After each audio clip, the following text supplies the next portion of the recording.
Total return stocks tend to have moderate dividends as they rely more on growth. However, there are some total return stocks with supersized dividends. Hold on to your seatbelts, folks. This is going to be a good one. Total return stocks, or sometimes they're referred to as dividend growth stocks. These are shares in companies that not only pay regular dividends, but also have a history of funneling some of their profits back into growth. In essence, you kind of get the best of both worlds. Because they are reinvesting some of their profits back into the company to support growth, they, well, as a result, tend to have smaller dividend yields. Yields of less than 5% are very common with some of the best total return stocks out there. However, there are total return stocks that buck the trend and do offer higher dividends. Some of these rebel stocks have dividend yields north of 6%. And these are the companies we are interested in for today's list. Did you know a sub to the channel is one of the best ways to show your interest in future content? For today's list, I had a few qualifiers that aided me in finding this batch of companies. First, I was not looking for any company unless they had a dividend yield of 6% or better. I was also looking for positive year-to-date and 3-year growth rates, as there will be no negatives on this list today. In addition to that, I was also looking for a positive return on equity of at least 5 or better, as we need to be profitable, and that gives us a base level of stability. I was also only looking at stocks with a share price of $10 or high to weed out the penny and penny adjacent stocks. I really do like the results that we got today, and I think this is a pretty good list. So without any further ado, let's do this. Kicking off this list, we have Olympia Financial Group with a ticker of OLY. They are based out of Calgary, and they provide a range of financial services, including currency exchange, administration of registered plans, as well as corporate and shareholder services. At the time of recording, their current price was coming in at $101 even. They have a market cap of $243.04 million and a very, very non-volatile beta of 0.28. That is a pretty low beta. And that, of course, means if they're only 28% as volatile as the market average. Their earnings per share, they come in at 9.48. And they have a price to earnings ratio of 10.65. Their return on equity is a staggering 70.92% and a return on assets of 35.88%. When I see numbers that high, I'm expecting that there was some serious growth with this company, or we got something else going on behind the scenes. But spoiler alert, it was the serious growth.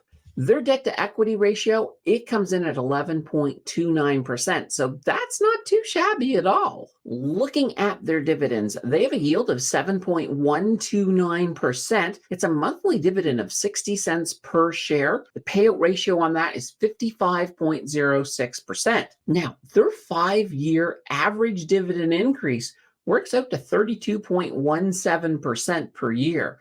That's also really, really good. Let's take a look at their returns, because I'm expecting those big numbers. For their 3-year return on investment, that comes in at 110.86%. Factor in those dividends, we get a total return of 142.28%. Holy banana bread. That does not disappoint what I was expecting. On the year to date, it has toned down quite a bit. Return on investment, 4.12%. Add in those dividends, total return, 9.69%. One thing I really like about Olympia is their diversified revenue streams across multiple financial service sectors. Their focus on fee-based services, that really helps maintain stable income, which of course keeps that dividend quite sustainable. Coming in at number 4, we have the KEG Royalties Income Fund, with a ticker of KEG.UN. They are based out of Vancouver, and they own the trademarks and other intellectual property associated with the KEG Steakhouse restaurants in Canada as well as the United States. Their price at time of recording comes in at $15.29.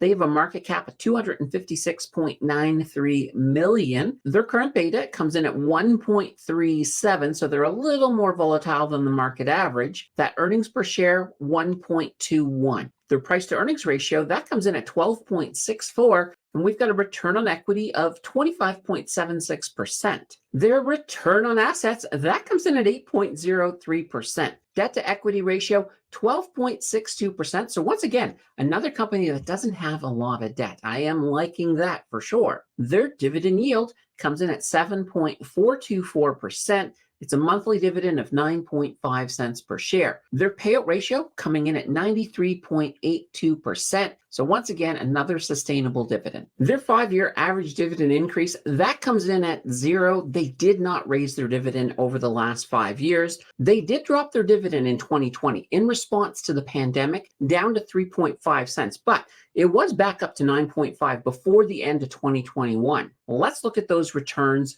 On their 3-year return, we get a return on investment of 9.92%. Add in the dividends, total return 34.40%. On their year to date, that return on investment comes in at 11.44%. Factor in the dividends, we get a total return of 17.57%. They do enjoy a steady stream of income from the royalties they hold. These royalties, added with lower overhead, makes for a reliable dividend payer. This is one I definitely like. Taking our third spot, we have community favorite Canoe EIT Income Fund with a ticker of EIT.UN. They are based out of Calgary, and they are a closed-end investment fund that invests in a diversified portfolio of high-quality equity and fixed income securities. They do invest heavily in energy, financials, and healthcare. At the time of recording, their current price is coming in at $14.50. They've got a market cap of $2.58 billion. Their beta, 1.16, so just a tiny bit more volatile than the market average. Their earnings per share coming in at 0.74. That price to earnings ratio, 19.59. Their return on equity, 17.10%. Return on assets, 9.90%. Their debt to equity ratio, pretty low at 10.74%. Switching to their dividends, they have a yield of 8.276%. It is a monthly dividend of 10 cents per share.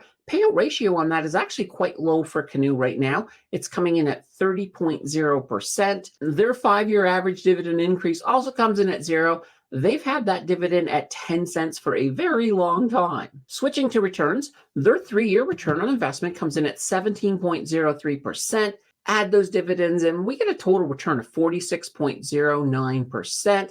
On the year to date, that return on investment comes in at 12.32%. Factor in the dividends, we get a total return of 20.06%. Canoe is very much like a Canadian financial version of Old Faithful. The dividends keep coming, and this year we have also been seeing a good amount of growth, which is not too shabby for sure. In our almost top spot at number 2, we have Enbridge with a ticker of ENB. They are based out of Calgary, and they are a leading North American energy infrastructure company. They primarily operate the world's largest crude oil and liquids transportation system, but also they have a large natural gas transmission and distribution business. In addition to all of that, Enbridge is expanding into renewable energy products, including, of course, wind and solar power. They have a current price of $54.98, and they've got a market cap of a nice looking $119.71 billion. Their beta comes in at 0.91, so they're a little less volatile than the market average. They've got an earnings per share of 2.60, and their price to earnings ratio coming in at 21.15. Their return on equity coming in at 8.57% and a return on assets of 3.07%. So far, all of these companies have had really low debt. That is going to change with Enbridge. Their debt to equity ratio does come in at 131.26%. Their expansion into renewable energy, it's not free, so that certainly did add a good amount of debt to their balance sheet, but I would consider that to be good debt. Let's look at their dividends. Their yield currently sitting at 6.657%. They're a quarterly dividend of 91.5 cents per share. Their payout ratio a little bit high, 138.65%.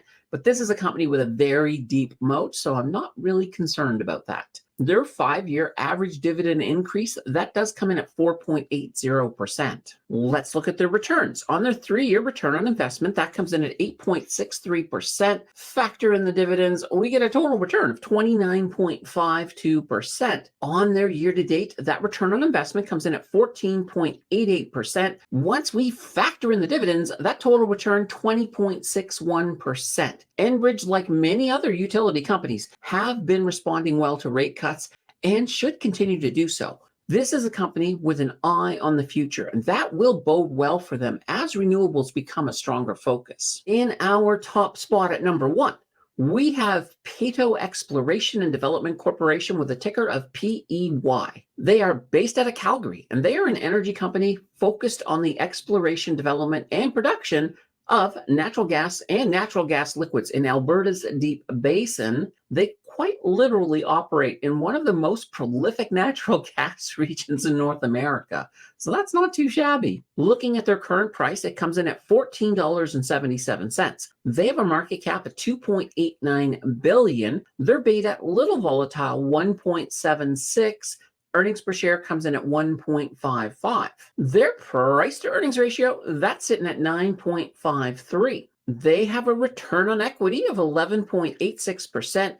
Their return on assets, 6.40%. Their debt to equity ratio, they've got a little bit of debt, but it's not out of control, 50.02%. Switching over to their dividends, they do have a yield of 8.937%. It's a monthly dividend of 11 cents per share. Their payout ratio, it's sitting at 85.16%. And they have a 5-year average dividend increase of 90%. Holy banana bread.